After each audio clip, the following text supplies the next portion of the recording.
কাউকে উদ্দেশ্য করে ফেসবুকে স্ট্যাটাস দিয়ে কোনো লাভ নেই।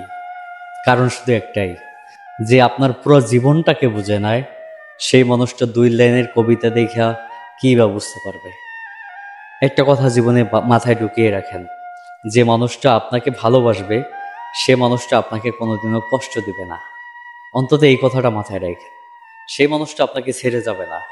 আর সেই মানুষটাকে নিয়ে আপনি যে উপন্যাসের মতো গল্প বানিয়ে আপনি যে ফেসবুকে পোস্ট করতেছেন 2 লাইনের 3 লাইনের কবিতা লিখে, এটাই কোনো লাভ নাই আমি মনে করি। ঠিক আছে, এটাই আপনার কোনো লাভ হবে না। যে মানুষটা আপনাকে বুঝবে সে এমনিতেই বুঝবে, আর যে মানুষটা আপনাকে বুঝবে না তাকে আপনি কোনোদিনও বোঝাতে পারবেন না যে আপনি কতটা তাকে ভালোবাসছেন। আর যে মানুষটা বুঝবে সে মানুষটা আপনার চোখের দিকে তাকালেই বুঝতে পারবে যে আপনি কতটা তাকে ভালোবাসেন, কিভাবে আপনি তাকে চাচ্ছেন, এটা আপনাকে বুঝতে পারবেন। আর সে মানুষটা আপনাকে ছেড়ে যাওয়ার তো কোনো প্রশ্নই আসে না।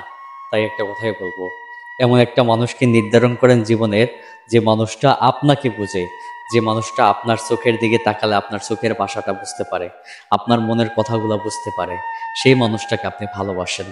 এমন কোনো মানুষকে ভালোবাসেন না যে মানুষটা আপনাকে বুঝে না। আপনি সারা জীবন কান্না করবেন, এটা তো ঠিক না, তাই না? এই কান্না যাতে না করেন সেই ক্ষেত্রে এমন মানুষকে নির্ধারণ করে যে মানুষটা আপনাকে কষ্ট দিবে না। ঠিক আছে, তবে বেশি ভালোবাসলে আমরা কষ্ট পাই, এটাও সত্য কথা। তবে তারপর বারবার একটা কথাই বলবো, যে আসলে বুঝে শুনে কাউকে ভালোবাসেন। এই কথাগুলো আমি অন্য ভিডিওতেও বলছি। কারণ হচ্ছে, মানুষ যদি আসলে আমরা বুঝে শুনে ভালোবাসতে পারি, পা ফেলার আগে যদি আমরা চিন্তা করি কোথায় পা ফেলতেছি, তাহলে আমাদের জীবনটা সুন্দর। আর যদি আমরা ভুলবশতভাবে অন্য অপাত্রে ভালোবাসা দান করে ফেলি, তাহলে কষ্ট ছাড়া আর কিছুই পাবো না। ওই যে ফেসবুকে স্ট্যাটাস দিয়ে কোনো লাভ হবে না। ঠিক আছে, আপনি সারাদিন কান্না করলো, আপনার কান্না দেখবে না কেউ। কারণ শুধু একটাই, সে আপনাকে ভালোবাসে না। আর যে আপনাকে ভালোবাসবে সে আপনাকে কখনোই ছেড়ে যাবে না। তো আপনি যদি সারা দিন কান্না করেন, সারাক্ষণ তার কথা ভাবেন, ফেসবুকে অনেকগুলা লেখলেন, আপনার খাতায় অনেক কিছু লিখলেন, তাকে নিয়ে অনেক কবিতা লিখলেন, হ্যাঁ, তাকে নিয়ে অনেক কিছু ভাবনা চিন্তা স্মৃতিগুলো সব কিছুই লিখলেন, এবং সারা জীবনটা তার স্মৃতি নিয়ে কাটাচ্ছেন। কিন্তু সেই মানুষটা যদি আপনাকে বুঝতো, সে কি আপনাকে কখনোই ছেড়ে যাইতো? কখনোই না। আপনি কার জন্য চিন্তা করতেছেন, কাকে নিয়ে ভাবতেছেন, এগুলো বাদ দেন। ঠিক আছে, জীবনটা খুব সহজ। আপনি যদি কঠিন করে ফেলেন তাহলে কঠিন হয়ে যাবে। অতএব মনে করেন জীবনটা খুব সহজে মানিয়ে নেন।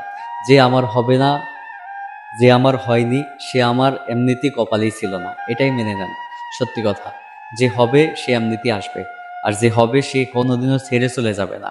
এই কথাটা মাথায় ঢুকিয়ে নেন, তাহলে দেখবেন হয়তোবা সুখে থাকতে পারবেন। আর যদি আপনার মাথায় এই চিন্তা থাকে সব সময়, যে আমি কেন হারাইলাম, কেন পাইলাম না, ফেসবুকে স্ট্যাটাস দিলেন, আপনার খাতায় লিখলেন, স্মৃতিগুলো সব মাথায় ঢুকিয়ে রাখতেছেন, মানে অজরে কান্না করতেছেন, সারা জীবনটা কষ্ট পাইবেন, আর কিচ্ছু করার নেই। আর সেই মানুষটা না অন্য জায়গায় খুব বিন্দাস সুন্দর মতো কাটাচ্ছে। আপনি এই জিনিসটা ফলো করেন, যে সে যদি ভালো থাকতে পারে কেন আপনি থাকতে পারবেন না?